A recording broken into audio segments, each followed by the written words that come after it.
الحمدللہ رب العالمین والصلاة والسلام علی سید المرسلین اما بعد فاعوذ باللہ من الشیطان الرجیم بسم اللہ الرحمن الرحیم۔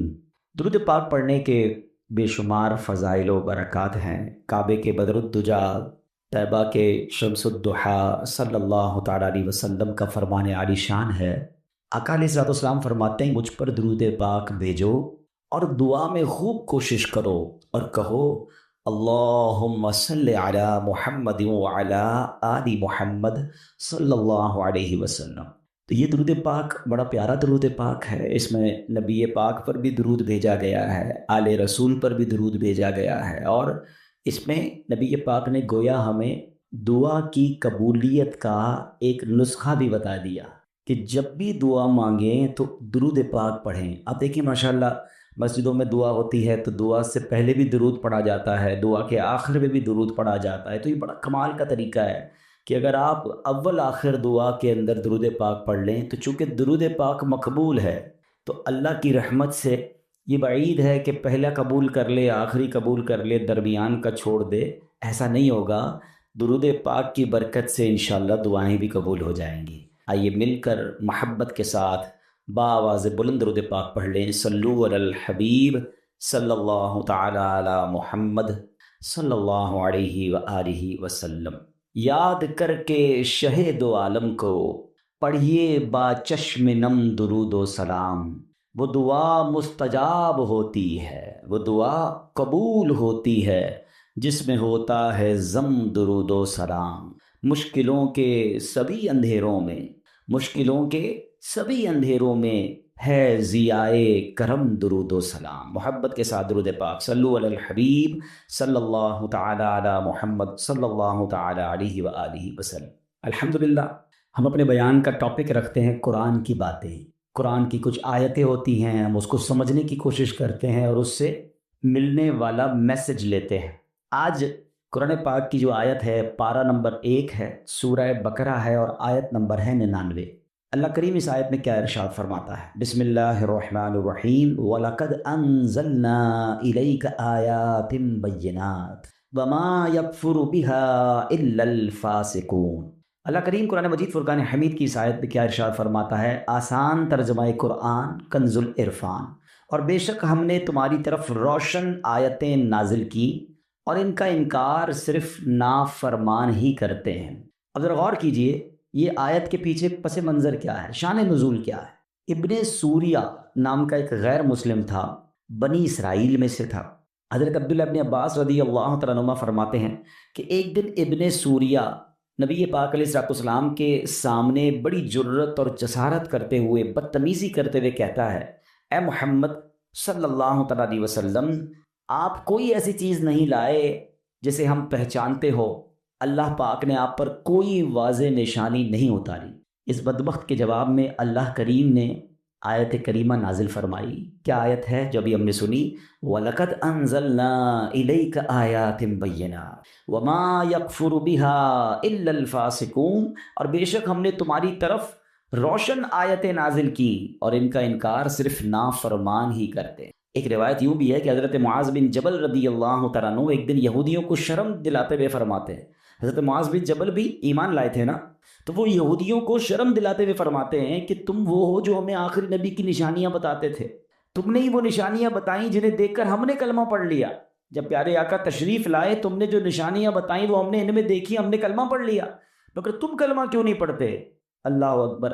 تو یہودی کہتے ہیں کہ تورات میں جو نشانیاں لکھی ہیں یہ وہ نبی نہیں ہیں، یہ کوئی واضح نشانی لے کر نہیں آیا۔ ان کے جواب میں اللہ نے یہ آیت نازل فرمائی، وَلَقَدْ أَنزَلْنَا إِلَيْكَ آيَاتٍ بَيِّنَاتٍ وَمَا يَكْفُرُ بِهَا إِلَّا الْفَاسِقُونَ۔ اور بے شک ہم نے تمہاری طرف روشن آیتیں یعنی روشن واضح نشانیاں نازل فرمائیں اور ان کا انکار صرف نافرمان ہی کرتے ہیں۔ اللہ اکبر۔ ایسی واضح نشانیاں قرآن کہتا ہے جس کا کوئی انکار نہیں کر سکتا، ہاں صرف فاسق طبیعت والے جو محض دشمنی اور عداوت رکھتے ہیں وہ انکار کرنے والے ہیں۔ اللہ اکبر۔ اب اس آیت کا پہلے تو تفصیل تو سمجھیں گے مگر ذرا اسلوب دیکھیں، انداز قرآن دیکھیں۔ مجھے بتائیں نا اعتراض کون کر رہا ہے؟ کفار کر رہے ہیں، یہودی کر رہے ہیں کہ نبی پاک پر کوئی واضح نشانی نہیں، اللہ کریم ان کو جواب نہیں دے رہا کہ اے ابن سوریا یا اے یہودیوں تم جھوٹے ہو، اللہ اپنے حبیب سے گفتگو فرما رہا ہے۔ اس آیت قرآنی کا جو رخ ہے، جو مخاطب ہے، وہ کون ہے؟ وہ سرکار دو عالم علیہ الصلوۃ والسلام ہے۔ اللہ نے یہ نہیں فرمایا کہ اے ابن سوریا ہم نے بڑی نشانیاں نازل کی، بلکہ فرمایا اے محبوب ہم نے آپ پر بہت سی واضح نشانیاں نازل فرمائی ہیں۔ سوچئے اب اللہ پاک نے نشانیاں اتاری ہیں، نبی پاک علیہ الصلوۃ والسلام پر اتاری ہیں۔ پیارے آقا تو جانتے ہیں کہ میرا ہاتھ بھی معجزہ ہے، میری نگاہ بھی معجزہ ہے، آپ جانتے تھے کہ میری زبان بھی معجزہ ہے، میرے پاکیزہ قدم بھی معجزہ ہیں، مجھے رب کائنات نے سر سے لے کر قدم تک سراپا معجزہ بنا کر بھیجا ہے۔ جب نبی پاک یہ بھی جانتے کہ پورا قرآن کریم معجزہ ہے، قرآن کریم کی ہر آیت جو ہے وہ کفار کے لیے واضح دلیل ہے، تو پھر جب اللہ پاک نے یہ کیوں فرمایا کہ اے محبوب ہم نے تمہاری طرف روشن آیت نازل کی، انکار کوئی اور کر رہا ہے، بتایا اپنے حبیب کو جا رہا ہے جن کو پہلے سے معلوم ہے کہ اللہ نے کتنی واضح نشانیاں مجھے عطا فرمائیں، تو یہ کوسچن تو بنتا ہے نا کہ اعتراض کرنے والا کوئی اور ہے اور بتایا حبیب علیہ الصلوۃ والسلام کو جا رہا ہے۔ اللہ اکبر! اصل میں یہ بڑی محبت بھری بات ہے۔ جب غیر مسلم انکار کرتے تھے نا نبی پاک کا اور ان کی نشانیوں کا، تو اب پیارے آقا کے دل پر رنج طاری ہوتا تھا، آپ غمگین ہو جاتے تھے۔ تو سرکار دو عالم علیہ السلام کا جب دل پاک دکھی ہوتا تو اللہ کریم ابن سوریا کو جواب دینے کی بجائے کلام اپنے محبوب علیہ الصلوۃ والسلام سے فرما رہا ہے، گویا یہ بتایا جا رہا ہے کہ اے محبوب علیہ الصلوۃ والسلام یہ بدبخت اس لائق نہیں ہیں کہ ان سے بات کی جائے، انہیں منہ لگایا جائے،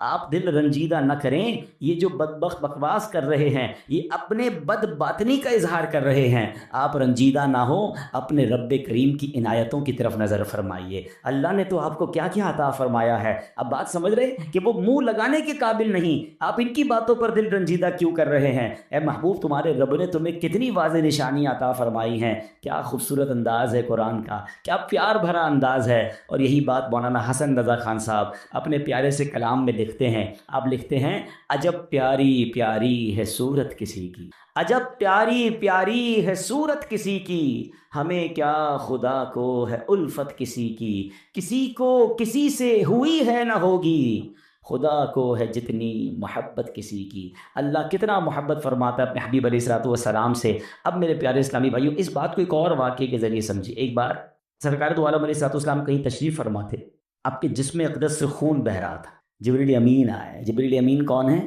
فرشتوں کے سردار ہیں۔ آقا علیہ السلام کی بارگاہ میں آئے، کہتے یا رسول اللہ صلی اللہ علیہ وسلم کیا ماجرا ہے، آپ کے جسم اقدس سے خون بہہ رہا ہے؟ تو نبی پاک نے فرمایا اہل مکہ نے ظلم ڈھایا ہے۔ جبریل امین علیہ الصلوۃ والسلام نے کہا حضور یہ جو سامنے درخت ہے نا ذرا اسے اپنی طرف بلائیے۔ پیارے آقا نے درخت کو بلایا، وہ درخت زمین چیرتا ہوا نبی پاک کی بارگاہ میں حاضر ہو گیا، پھر فرمایا حضور اس کو واپس جانے کا حکم دیں۔ نبی پاک نے حکم دیا، درخت واپس جگہ کو چیرتا ہوا اپنی جگہ چلا گیا۔ جب نبی پاک نے اپنا یہ کمال، یہ معجزہ اپنی آنکھوں سے دیکھا نا، سرکار دو عالم علیہ السلام فرماتے اے جبرائیل میرے دل کی تسلی کے لیے کافی۔ کتنا خوبصورت پیغام دیا گیا کہ حضور آپ درختوں کو بلائیں تو درخت آپ کی اطاعت کرتے ہیں۔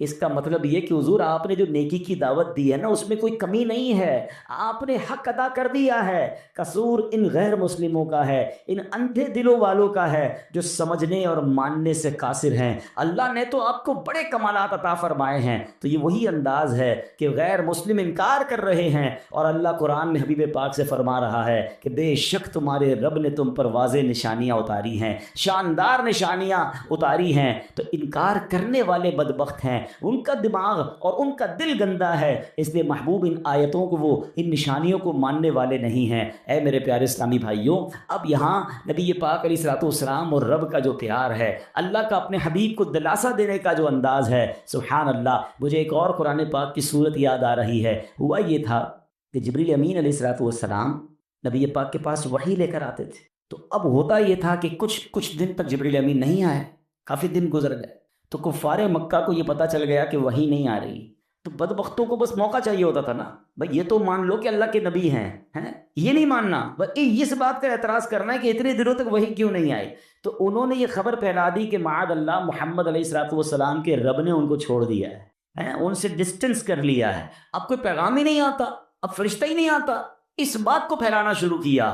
اللہ اکبر، جب یہ بات پھیلائی تو نبی پاک تک بھی یہ بات پہنچ گئی کہ کفار ایسی باتیں کر رہے ہیں، تو اللہ کے حبیب علیہ الصلوۃ والسلام کے دل پر رنج گزرا۔ اب ذرا غور کریں، دل مصطفیٰ غمگین ہو، یہ رب کو کب گوارا ہے؟ تو اب نبی پاک کو دلاسا کیسے دیا گیا؟ اللہ اکبر، قرآن کی پوری صورت نازل کی گئی۔ اچھا اب آپ ایک بات دیکھیں، آپ کا کوئی پیارا غمزدہ ہو جائے، آپ کا کوئی پیارا غمگین ہو جائے، بچہ ہو یا رشتہ دار ہو، آپ کیا کرتے ہیں؟ پہلے جا کر اچھی باتیں کرتے ہیں، اس کی تعریف کرتے ہیں، اس کو کوئی تحفہ دیتے ہیں۔ اب دیکھو نبی پاک سے رب کس طرح ارشاد فرماتا ہے، بسم اللہ الرحمن الرحیم، قرآن کہتا ہے وَالضُّحَىٰ وَاللَّيْلِ إِذَا سَجَىٰ۔ علماء کہتے ہیں وَالضُّحَىٰ سے مراد نبی پاک کے چمکتے چہرے کی قسم ہے، وَاللَّيْلِ إِذَا سَجَىٰ سے پیارے آقا کی کالی زلفوں کی بات ہو رہی ہے۔ اللہ اکبر، اللہ قرآن میں محبوب کے چہرے اور زلفوں کی قسم اٹھا رہا ہے تاکہ محبوب کی دل جوئی ہو جائے۔ وَالضُّحَىٰ وَاللَّيْلِ إِذَا سَجَىٰ، اب کفار کہہ رہے کہ رب نے چھوڑ دیا ہے، رب قرآن میں جواب فرما رہا ہے مَا وَدَّعَكَ رَبُّكَ وَمَا قَلَىٰ، اے محبوب تمہارے رب نے تمہیں چھوڑا نہیں ہے، نہ وہ تمہیں چھوڑے گا۔ اللہ اکبر، وَلَلْآخِرَةُ خَيْرٌ لَكَ مِنَ الْأُولَىٰ، اب انعام دیا جا رہا ہے، پہلے تعریف کر دی، پھر کفار کو جواب دے دیا، اور اب تحفہ کیا دیا جا رہا ہے کہ اے محبوب تمہاری آنے والی ہر گھڑی پچھلی گھڑی سے بہتر، ہر لمحہ تمہارے ترقی ہو رہی ہے، ہر لمحہ تمہارے کمالات بڑھ رہے ہیں۔ اور اگلی آیت تو کمال ہے نا، اللہ فرماتا ہے وَلَسَوْفَ يُعْطِيكَ رَبُّكَ فَتَرْضَىٰ، اے محبوب ان قریب تمہارا رب تمہیں اتنا دے گا کہ تم راضی ہو جاؤ گے۔ کیسی آفر ہے کہ جو چاہیے وہ ملے گا جب تک راضی نہ ہوگے۔ اور ہم کیوں نہ نبی پاک سے محبت کریں کہ جب یہ آیت نازل ہوئی، جبریل امین یہ آیت لے کر آئے، تو نبی پاک علیہ السلام کو جب یہ پتہ چلا کہ رب نے یہ فرمایا ہے کہ اے محبوب اتنا دیں گے کہ تم راضی ہو جاؤ گے، تو سنو میرے آقا نے کیا مانگا۔ ہائے ہائے، نبی پاک علیہ السلام فرماتے ہیں میں اس وقت تک راضی نہ ہوں گا جب تک میرا ایک ایک امتی جنت میں داخل۔ اللہ نے آفر نبی پاک علیہ السلام کو فرمائی ہے، اور مگر آقا کو خیال کس کا ہے؟ اے اب غور کریں، اعلیٰ حضرت امام اہل سنت فرماتے ہیں نا جو نہ بھولا ہم غریبوں کو رضا، ہمارے آقا کبھی نہیں بھولے، جو نہ بھولا ہم غریبوں کو رضا، یاد اس کی اپنی عادت کیجئے۔ تو جتنا ہو سکے ہمیں نبی پاک سے محبت کرنی ہے اور اپنی محبتوں کو بڑھانا ہے، ان کی سنتوں پر عمل کرنا ہے۔ ایسے آقا کہ جب یہ آفر ملتی ہے وَلَسَوْفَ يُعْطِيكَ رَبُّكَ فَتَرْضَىٰ، اے محبوب اتنا دیں گے، ان قریب اتنا دیں گے کہ تم راضی ہو جاؤ گے۔ ہمیں کوئی کہے مانگو کیا چاہیے، اتنا دوں گا کہ راضی ہو جاؤ گے۔ کوئی گاڑی مانگے، کوئی بنگلہ مانگے، کوئی نوکری مانگے، کوئی کاروبار مانگے گا، اپنے بچوں کے لیے مانگے گا۔ میرے آقا نے وہاں بھی یاد کیا تو ہم گناہ گاروں کو یاد، پھر کیوں نہ ہم ان سے محبت کریں، پھر کیوں نہ ان کا میلاد بنائیں، پھر کیوں نہ ان کا ذکر کریں، پھر کیوں نہ ان کے چرچے بلند کریں۔ اور یہاں بھی نبی پاک کا انکار کفار کر رہے ہیں کہ نشانیاں نہیں ہیں آپ کے پاس، معاذ اللہ، مگر قرآن کہتا ہے محبوب ہم نے تو تم پر بڑی واضح نشانیاں اتاری ہیں، ان کے دل میلے ہیں، یہ دل کالے ہو گئے ہیں، یہ فسق والے ہیں، یہ ایمان والے نہیں، اس لیے ان کو نشانیاں نظر نہیں آ رہی۔ آپ دل چھوٹا نہ کریں، آپ دل میلا نہ کریں۔ اللہ اکبر، کیا خوبصورت انداز سے قرآن اپنے حبیب علیہ الصلوۃ والسلام سے گفتگو فرماتا ہے۔ اب آگے سنیے، اللہ کریم نے دو باتیں فرمائیں، وَلَقَدْ أَنزَلْنَا إِلَيْكَ آيَاتٍ بَيِّنَاتٍ وَمَا يَكْفُرُ بِهَا إِلَّا الْفَاسِقُونَ، اس میں دو باتیں ہیں، اور بے شک ہم نے تمہاری طرف روشن آیتیں نازل کی اور ان کا انکار صرف نافرمان ہی کرتے ہیں۔ اللہ پاک نے محبوب پاک علیہ الصلوۃ والسلام سے جو فرمایا، پہلی بات کہ واضح نشانیاں تھی، ایگزیکٹلی کلیئر نشانیاں تھیں۔ دوسری بات کہ واضح نشانیوں کا جو انکار کرتا ہے نا وہ فاسق ہوتے ہیں، وہ ایمان والے نہیں ہوتے۔ اب مثال کے طور پہ حضرت جبیر بن مطعم رضی اللہ تعالیٰ صحابی رسول ہیں، آپ نے فتح مکہ سے پہلے اسلام قبول کیا، مدینہ منورہ میں رہے اور وہیں آپ نے وفات پائی۔ آپ اپنے اسلام قبول کرنے کا واقعہ بیان فرماتے ہیں، کہتے ہیں غزوہ بدر ہوا، غیر مسلم قید ہو گئے تھے، میں ان قیدیوں کے بارے میں نیگوشیشن کرنے کے لیے، بات کرنے کے لیے مکے سے مدینے آیا تھا، یعنی کفار کی طرف سے نمائندہ بن کر کہتے ہیں میں مدینے گیا تھا۔ اب کہتے ہیں جب یہاں پہنچا تو مغرب کا وقت تھا، نبی پاک علیہ الصلوۃ والسلام نماز پڑھا رہے تھے، کہتے ہیں میں مسجد کے قریب گیا تو آپ کی تلاوت کی آواز مسجد کے باہر آ رہی تھی، تو آپ نے اس وقت سورہ والطور کی تلاوت فرمائی۔ ابھی میں قرآن پاک سن رہا تھا، اللہ اکبر، ذرا غور کریں، قرآن کلام کس کا ہے؟ رحمان کا کلام ہے عز و جل، اور زبان سے کس کس ادا ہو رہا ہے؟ محبوب رحمان عز و جل۔ اب ذرا غور کریں کہ وہ کیسا منظر ہوگا کہ اللہ کے حبیب قرآن پڑھ رہے ہوں، اللہ کا کلام پڑھ رہے ہو، کہتے ہیں وہ آواز مجھے باہر آئی، ایسی آواز تھی میرے دل میں اترنے لگ گئی. اور اب وہ آیت تلاوت کی نبی پاک نے، ان عذاب ربک لواقع ما لہ من دافع. کہتے ہیں اس کا ترجمہ کیا ہے؟ بے شک تیرے رب کا عذاب ضرور واقع ہونے والا ہے، اسے کوئی ٹالنے والا نہیں. وہ کہتے ہیں ان آیات کو سن کر تو میرا دل ایسے ہو گیا کہ پھٹ جائے گا.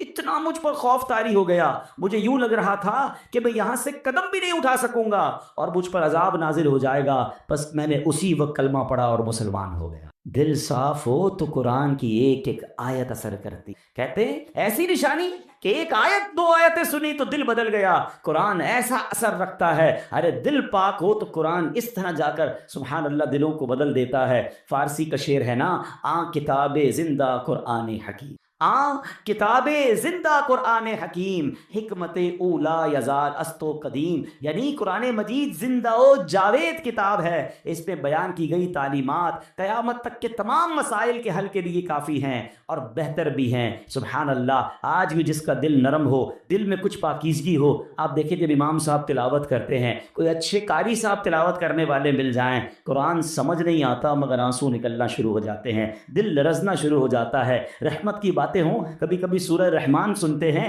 حالانکہ ہر آیت کا مطلب سمجھ نہیں آتا، مگر جب فبأي آلاء ربكما تكذبان کانوں سے ٹکراتا ہے تو اللہ کی رحمت کا تصور بن جاتا ہے. اللہ اکبر. کبھی آنسو بہ رہے ہوتے ہیں، کبھی اپنے گناہ یاد آتے ہیں. ارے کون سی کتاب ہے دنیا میں ایسی کہ جو سمجھ نہیں آتی مگر دل پر اثر کرتی ہے، جو دل سے کنیکٹ ہو جاتی ہے. میں نے کئی بار بیانات میں یہ بات کی ہے کہ دنیا میں بہت ساری کتابیں آپ نے پڑھی ہوں گی. کئی لوگ بڑے شوقین ہوتے ہیں کتابوں کے، گھر میں لائبریری ہوتی ہے، کتابیں رکھتے ہیں. اچھی بات ہے، کتابیں اچھی کتابیں پڑھنی چاہیے، مگر آپ کی جو فیوریٹ کتاب ہو بتائیں نا کتنی بار پڑھ لیں گے آپ؟ آپ کہیں گے میں 2 بار پڑھ چکا ہوں اس کتاب، بہت پسند ہے 3 بار.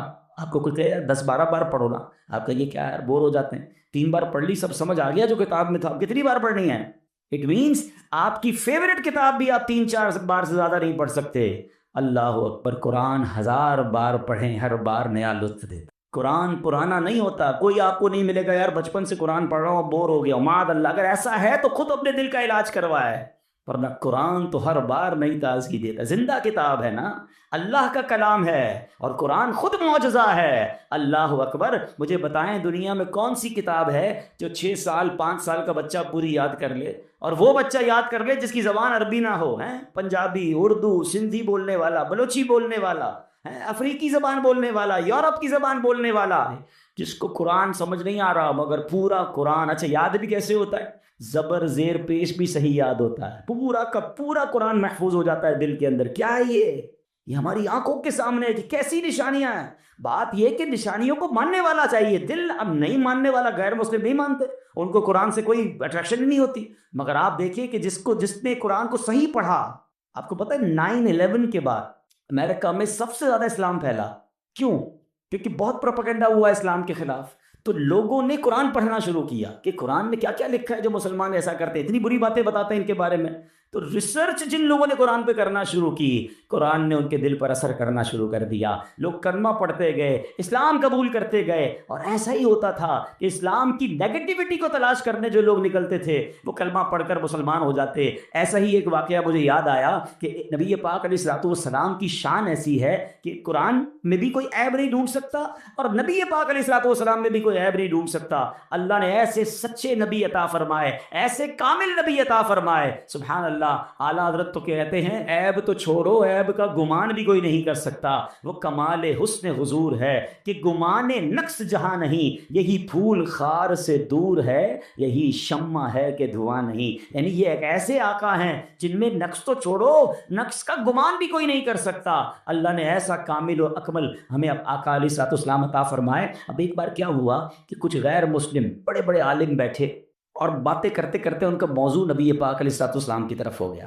کہ پیارے آقا علیہ الصلوۃ والسلام کے بارے میں بات کر رہے تھے. سب غیر مسلم تھے، اچھی باتیں تو نہیں کرنی تھی، انہوں نے کوئی عیب ڈھونڈتے ہیں، معاذ اللہ کوئی غلط بات کرنا سچاتے ہیں. اب بات شروع ہوئی تو کسی نے معاذ اللہ برائی کے طور پر بیان کیا کہ نبی پاک علیہ السلام نے، یعنی مسلمانوں کے نبی نے تو 11 نکاح کیے. اس کو عیب سمجھ کر بیان کر رہے تھے. سب ان گستاخیوں میں اپنا اپنا حصہ ملا رہے تھے، معاذ اللہ برا بھلا کہہ رہے تھے. ایک اور غیر مسلم بیٹھا تو خاموش بیٹھا کہ تم بھی تو کچھ کہو اس بارے میں. تو کہتا ہے کہ میں تمہاری باتیں سن کر اب اس بات کے نتیجے پہ پہنچا ہوں اسلام تو سچا دین ہے، محمد علیہ الصلوۃ والسلام واقعی سچے رسول ہیں، میں کلمہ پڑھ کر مسلمان ہو رہا ہوں۔ کہہ رہے عجیب بات کر رہے ہو، ہم ان کے خلاف بات کر رہے ہیں، ہم ان کے عیب معاذ اللہ تلاش کر رہے ہیں، ان کے بارے میں بری باتیں کر رہے ہیں، اور تم ہماری باتیں سن کر مسلمان ہونے کی بات کر رہے ہو۔ تو کہتا ہے میں نے تمہاری برائیاں جو تم کرنے کی کوشش کر رہے ہو اس کو میں نے غور سے سنا، تم کہتے ہو کہ محمد علیہ الصلوۃ والسلام نے 25 سال کی عمر میں پہلا نکاح کیا، وہ بھی ایک بیوہ خاتون سے کیا، پھر باقی نکاح آپ نے 40 سال کی عمر کے بعد کیے۔ ذرا سوچو تو صحیح 25 سال کی عمر کیسی ہوتی ہے، جوانی کے 17-18 سال سے لے کر 25 سال تک انسان پر شہوات کتنا حملہ کرتی ہیں۔ مکے کا ایک خوبرو نوجوان ہے، بہترین صفات کا حامل ہے، اللہ اکبر، کتنا کردار پاکیزہ تھا کہ عرب کے اس بے حیائی والے دور میں ان کے کردار پر کوئی اثر نہ ہوا، اور نفسانی خواہشات سے دور بے داغ جوانی گزاری۔ ایسا تو کوئی سچا نبی ہی کر سکتا ہے، لہٰذا میں مانتا ہوں کہ وہ اللہ کے سچے نبی ہیں، کلمہ پڑھ کر مسلمان ہوں۔ تلاش کرنے گئے تھے عیب، مگر عیب تو ملنا نہیں تھا۔ سبحان اللہ، نبی پاک کی شان کا ایک اور پہلو ان کے سامنے، کیونکہ دل جس کا پاکیزہ ہو، یہ اللہ نے جس کو ہدایت دینی ہوتی ہے نا، اللہ اس بات پر اس کے لیے راستے کھول دیتا ہے۔ اور میں نے جیسے کہا کہ اسلام کو نیگیٹولی پڑھنے کے لیے، اسلام کی معاذ اللہ برائی تلاش کرنے کے لیے قرآن پڑھنا شروع کیا لوگوں نے، مگر آپ انگریزوں کے اور غیر مسلموں کے بہت سارے واقعات آپ کو انٹرنیٹ پر مل جائیں گے کہ جنہوں نے کلمہ پڑھا وہ کہتے ہیں ہم تو اسلام پر ریسرچ کر رہے تھے کہ دیکھیں کتنا برا مذہب ہے، مگر جیسے جیسے ڈیپ ڈاؤن جاتے رہے، جیسے جیسے ریسرچ کرتے رہے، ہمارے سامنے اسلام کی خوبیاں آتی گئیں، تو اللہ نے اپنے حبیب کو واضح نشانی عطا فرمائیں۔ نظر آنے والی بات ہے، وہ شاعر کہتے ہیں نا، آنکھ والا تیرے جوبن کا تماشا دیکھے، آنکھ وہ تو تماشا جوبن دیکھے گا نا، آنکھ والا تیرے جوبن کا تماشا دیکھے، دید اے کور کو کیا اے نظر کیا دیکھے۔ ارے جس کی آنکھیں ہی نہیں ہیں اس اندھے کو کیا نظر آنا ہے؟ تو اللہ پاک ہمیں نور والی آنکھیں عطا فرمائے، روشن دل عطا فرمائے، اسلام پر سچا یقین نصیب فرمائے، اور نبی پاک سے محبت نصیب فرمائے۔ نشانیوں کی بات ہو رہی ہے تو مجھے حضرت عباس رضی اللہ تعالیٰ عنہ کا واقعہ یاد آیا۔ آپ نبی پاک علیہ السلام کے چچا ہیں، ٹھیک ہے، اور آپ بہت بعد میں ایمان لائے۔ جب ایمان لائے نا تو آپ ایمان لا کر اپنا واقعہ خود بیان کرتے ہیں، کیسی نشانیاں تھی دیکھو، جس کو کلک کرنی ہوتی ہے اس کو کلک ہو جاتی۔ کہتے حضور جو میں ایمان لایا ہوں نا، اس کی ایک وجہ یہ ہے کہ میں نے آپ کو بچپن میں دیکھا تھا، آپ جھولے میں تھے، نبی پاک علیہ الصلوۃ والسلام سے چچا، ان کے چچا بات کر رہے ہیں کہ آپ جھولے میں جب تھے تو میں دیکھتا تھا کہ آپ جس طرف اشارہ کرتے تھے نا چاند اس طرف چلے جاتا تھا۔ اب یہ بڑی کمال کی بات ہے، میں یہاں تھوڑی سی مسکرانے والی بات بھی کر دوں جو آپ کو ریلیٹ کرے گی۔ مثال کے طور پر آپ سے یا مجھ سے کبھی کبھی ہمارے چچا، تایا، دادا جان جو بزرگ گھر میں ہوتے ہیں وہ کبھی کبھی آتے ہیں یا ملتے ہیں ہم ان سے، تو وہ ہمارے بچپن کی کوئی بات بتاتے ہیں کہ بیٹا تم بچپن میں یہ کرتے تھے۔ اچھا ہمیں تو نہیں پتا ہم کیا کرتے تھے، 2 سال 4 سال کی عمر میں تو کچھ بھی یاد نہیں ہوتا ہے۔ اچھا بعض اوقات تو ہماری شرارتیں بھی بتاتے ہیں، ہمیں شرم بھی آتی ہے، لیکن اب ہم کچھ کہہ تو نہیں سکتے، وہ جو کہہ رہے ہیں ٹھیک کہہ رہے ہیں، ہمیں کیا پتا۔ نبی پاک علیہ السلام سے حضرت عباس نے کیا کہا کہ حضور میں نے آپ کو دیکھا تھا کہ آپ جب جھولے میں ہوتے تھے جدھر اشارہ فرماتے چاند ادھر مڑ جاتا تھا۔ پیارے آقا علیہ السلام نے یہ نہیں فرمایا کہ چچا جان مجھے کیا پتا کہ میں بچپن میں کیا کرتا تھا۔ سبحان اللہ، پیارے آقا کا جواب سنیں۔ سرکار دو عالم علیہ السلام فرماتے جی میرے چچا جان، میں چاند سے باتیں کرتا تھا، چاند مجھ سے باتیں کرتا، میں چاند کی اللہ کی بارگاہ میں سجدے کی آواز کو بھی سنتا تھا۔ بچپن میں سماعت کا عالم یہ ہے، بچپن میں طاقت کا عالم یہ ہے کہ اشارہ فرمائے تو چاند اس طرف مڑ جائے، تو پھر جوانی اور آگے عروج کا عالم کیا ہوگا۔ سبحان اللہ، اعلیٰ حضرت لکھتے ہیں نا، چاند جھک جاتا جدھر انگلی اٹھاتے مہد میں، مہد کہتے ہیں جھولے کو، چاند جھک جاتا جدھر انگلی اٹھاتے مہد میں، کیا ہی چلتا تھا اشاروں پر کھلونا نور کا۔ اللہ اکبر، بچپن میں ہم کھلونا اپنے بچوں کو دیتے ہیں، اور اللہ کے حبیب کی شان دیکھیں کہ ان کا کھلونا کون سا ہے، وہ نور کا کھلونا چاند ہے کہ جہاں اشارہ فرماتے۔ لیکن بات چل رہی ہے کہ اللہ نے اپنے حبیب علیہ الصلوۃ والسلام کو کیسی کیسی نشانیاں عطا فرمائیں۔ وہ پنجابی شاعر کہتا ہے نا، کی نہ کیتا یار نیک یار واسطے رب محفلاں سجائیاں نے سرکار واسطے، دل یاد لئی بنایا اے تعریف لئی زبان، اکھیاں بڑائیاں سونے دے دیدار واسطے۔ اب یہاں اللہ اپنے حبیب سے کتنی محبت فرما رہا، یہ تو اس شاعر نے بیان کیا، مگر ایک میسج ہمیں بھی دے دیا کہ دل کس لیے بنایا ہے؟ دل یاد لئی بنایا، یہ دل اللہ نے اپنے اور اپنے حبیب علیہ السلام کی یاد کے لیے بنایا ہے۔ تعریف لئی زبان، اللہ نے اپنے اور اپنے رسول کی تعریف کے لیے زبان بنائی ہے، اور اکھیاں بنائیاں سونے دے دیدار واسطے۔ یہ دل اور دماغ اور یہ چیزیں کس لیے دی ہیں؟ برے کام کرنے کے لیے۔ ایک طرف سے تمنا کرتے ہیں کہ سینہ بنے مدینہ، بڑی اچھی بات ہے، مگر اس سینے میں تکبر بھی تو ہے۔ جس کے سینے میں تکبر ہے، جس کے سینے میں بغض ہے، جس کے سینے میں برائیاں ہیں، وہ کیسے تمنا کرتا ہے کہ سینہ مدینہ بن جائے؟ پہلے صاف تو کرے۔ زبان گندی باتیں کرتے ہوئے تھکتی نہیں ہے، غیبت کرتے ہوئے، جھوٹ بولتے ہوئے تکلیف پہنچا رہے ہیں، نہیں، تعریف کے لیے زبان بنائی ہے۔ تلاوت کرے نا، اللہ کا ذکر کرے، درود پاک پڑھیں، اچھی باتیں کرے۔ ذکر الہی کی بڑی قسمیں ہیں۔ ایک قسم تو یہ کہ اللہ اللہ کر رہے ہیں، سبحان اللہ پڑھ رہے ہیں، الحمدللہ، یہ بھی ذکر ہے، لیکن اللہ کے پیاروں کا ذکر بھی اللہ کا ذکر ہے۔ اللہ کے بندوں کو اللہ کی طرف بلانا، یہ بھی اللہ کا ذکر ہے۔ تو یہ زبان کا ذکر ہی کرے نا۔ اور آنکھیں کیوں بنائی ہیں؟ سب چاہتے ہیں کہ مدینہ دیکھیں، سب چاہتے ہیں اللہ کرے کبھی کرم ہو جائے کہ محبوب پاک کا دیدار نصیب ہو جائے، مگر بتائیں نا، جن آنکھوں سے اتنی بری چیزیں دیکھی ہیں، ان آنکھوں سے پر نبی پاک کا دیدار کیسے کریں گے؟ ہم کبھی اپنے گھر میں کوئی مہمان کو بلائیں، کسی بڑے عالم کو بلائیں، کسی بڑی شخصیت کو بلائیں، اور گھر میں گندگی پھیلی ہو تو کیا کہیں گے؟ نہیں نہیں یار، ابھی مت بلائیں، پہلے صاف تو کر لوں، ناپاکی ہوئی ہوئی ہے، پاک کر لو بھائی، بڑے معزز مہمان آ رہے ہیں۔ گھر میں کبھی گندگی ہو تو مہمان کو نہیں بلاتے۔ آنکھوں اور دل میں گندگی بھری ہے تو آقا کو کیسے بلاؤ گے؟ بتائیں نا، کتنی عجیب بات ہے۔ تمنا سب کے دل میں ہے کہ محبوب پاک کا دیدار ہو، گنبد خضرا کو دیکھوں، سنہری جالیوں کو دیکھوں، کعبے کا دیدار کروں، مگر آنکھیں تو صاف رکھے نا، آنکھیں پاک تو رکھے نا۔ گندی جگہ پر تو آپ اچھے لوگوں کو نہیں بلاتے، اور آپ اتنی پیاری تمنا رکھ کے بیٹھے ہیں تو دل بھی گندگی سے بھرا ہے، زبان بھی بری باتوں سے بھری ہے، آنکھیں بھی بھری ہوئی ہیں۔ نہیں، اللہ مجھے اور آپ کو اپنے دل و دماغ کو پاک کرنے والا بنا دے۔ آنکھوں کی صفائی پتہ ہے کیسے ہوتی ہے؟ ندامت کے آنسو، پانی ڈال دیں نا گھر صاف کرنے کے لیے، یار گندگی ہے صاف کر دو۔ آنکھوں کی پاکی کیسے ہوگی؟ ندامت کے اگر آنسو بہہ جائیں، اللہ کی بارگاہ میں بندہ توبہ کے آنسو بہا لے تو پھر یہ آنکھیں پاک ہو سکتی۔ اللہ مجھے اور آپ کو اپنی آنکھوں کو، اپنی زبان کو، اپنے دل و دماغ کو پاک کرنے کی توفیق عطا فرمائے۔ تو بات ہو رہی تھی کہ کیسا سچا دین ہے ہمارا، کیا خوبصورت کلام پاک ہے کہ جس میں نشانیاں ہی نشانیاں ہیں۔ بس بات یہ ہے کہ جن بدبختوں کے دماغ کے اندر، جس کو کہتے ہیں نا کہ بے حیائی ہے اور لا دینیت ہے اور ناپاکی ہے، ان کو قرآن اور اسلام میں سچائی نظر نہیں آتی۔ اب مثال کے طور پہ قرآن کے سچا ہونے کی میں ایک اور آپ کو لاجیکلی دلیل دیتا ہوں، پھر اپنے بیان کو ہم اینڈ کرتے ہیں۔ کہ مثال کے طور پہ میں آپ سے کہوں کہ میرے پاس سر درد کی دوا ہے اور وہ بڑی اچھی ہے، اب میں جھوٹ کہہ رہا ہوں یہ سچ کہہ رہا ہوں، اس کا نتیجہ کیسے نکلے گا؟ کہ آپ دوائی کھا کے دیکھ لیں، سر درد ٹھیک ہو جائے تو میں سچا ہوں، نہیں ٹھیک ہوا تو میں جھوٹا ہوں۔ ایسے ہی لوگ ہوتے ہیں، فائنل تو اسی طرح ہوگا نا۔ اب سنیے، اسلام سچا دین ہے اور اس کی واضح نشانی یہ ہے کہ اسلام جو کہتا ہے ویسے ہی ہوتا ہے۔ مثال کے طور پہ قرآن نے کہا نماز برائیوں کو روکتی ہے، ٹھیک ہے، آج بھی روک رہی ہے۔ آپ 5 وقت صحیح نماز پڑھنے والے کو دیکھ لیں اور ایک بھی نماز نہ پڑھنے والے کو دیکھیں، عموماً میجورٹی آپ کو دونوں میں بہت فرق آئے گا کہ جو پراپر 5 وقت نماز پڑھنے والا ہے وہ بہت ساری برائیوں سے روک رہا ہوگا، کیونکہ نماز اسے برائیوں سے روک رہی ہے۔ تو قرآن نے کہا نماز برائیوں سے روکتی ہے، آپ اپنی آنکھوں سے نتیجہ دیکھ لیں۔ اسی طرح اسلام کہتا ہے سود معاشیات کو تباہ کر دیتا ہے، سود جہاں ہوگا وہاں کی معیشت تباہ ہو جائے گی۔ اب آپ دیکھ لیجئے، سودی لین دین سے معاشرے میں بحران پیدا ہو جاتا ہے۔ جو لوگ سودی کاروبار کرتے ہیں، ہم نے ان کے گھر بکتے دیکھے، فیکٹریاں بکتے دیکھی، تباہی آتے دیکھی۔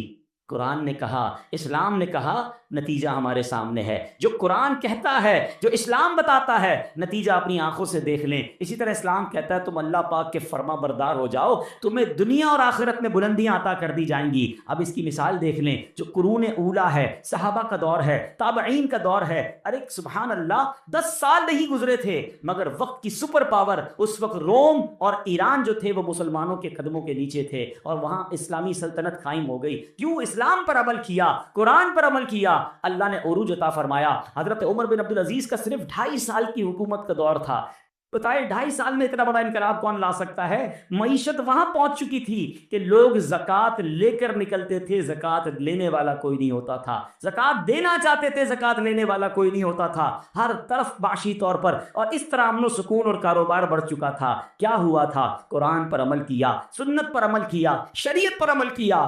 آج بھی اگر مسلمان 100% قرآن و شریعت پر عمل کرنا شروع کر دیں، ترقی سے کوئی نہیں روک سکتا۔ پرابلم یہ ہے کہ اسلام نے جو باتیں کی، قرآن نے جو باتیں ہم تک پہنچائیں، ہم عمل کرنے والے بن جائیں، نتیجہ خود سامنے آنے لگ جائے گا۔ اے میرے پیارے اسلامی بھائیوں، اب آخری بات سن لیجئے، اسلام کی حقانیت پر بات ہو رہی ہے۔ آج سائنس کا دور ہے۔ الٹرا ساؤنڈ کی مشین اس وقت جب ایجاد نہیں ہوئی تھی، سائنسدان ابھی تحقیق کر رہے تھے کہ ماں کے پیٹ میں بچہ بنتا کیسے ہے، اور جناب بیٹا ہے یا بیٹی ہے، کسی طرح ہم اس کو پہچان لیں۔ امریکہ کا ایک ڈاکٹر تھا مارشل جانسن، وہ بھی اس تحقیق کی ٹیم میں شامل تھا۔ ایک مرتبہ اس کی ایک مسلمان سے ملاقات ہوئی۔ ملاقات کے دوران مسلمان نے قرآن مجید کی ایک آیت سنائی، وَقَدْ خَلَقَكُمْ أَطْوَارًا، ترجمہ، حالانکہ اس نے تمہیں کئی حالتوں سے گزار کر بنایا۔ ڈاکٹر جانسن کرسی پر بیٹھا تھا، جب اس نے آیت سنی کھڑا ہو گیا، کہتے ناممکن ہے، قرآن میں ایسی آیت نہیں ہو سکتی۔ مسلمان نے اسے وہ آیت دکھائی اور مزید آیتیں دکھائیں جس میں اللہ نے انسان کی تخلیق کے مرحلے بیان کیے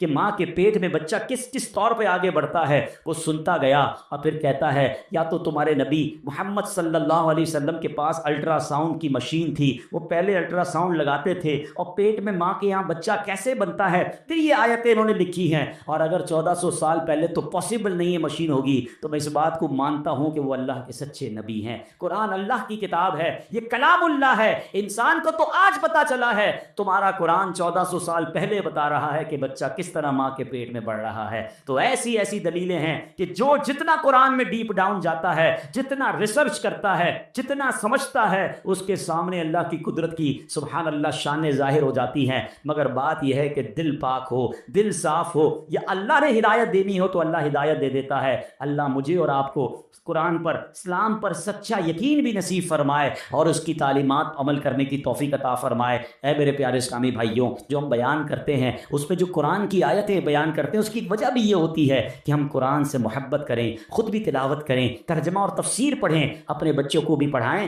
تاکہ ہمارے دل بھی نور قرآن سے منور ہو جائیں۔ اللہ پاک عمل کرنے کی توفیق عطا فرمائے۔ آمین بجاہ النبی الامین صلی اللہ تعالی علیہ وسلم۔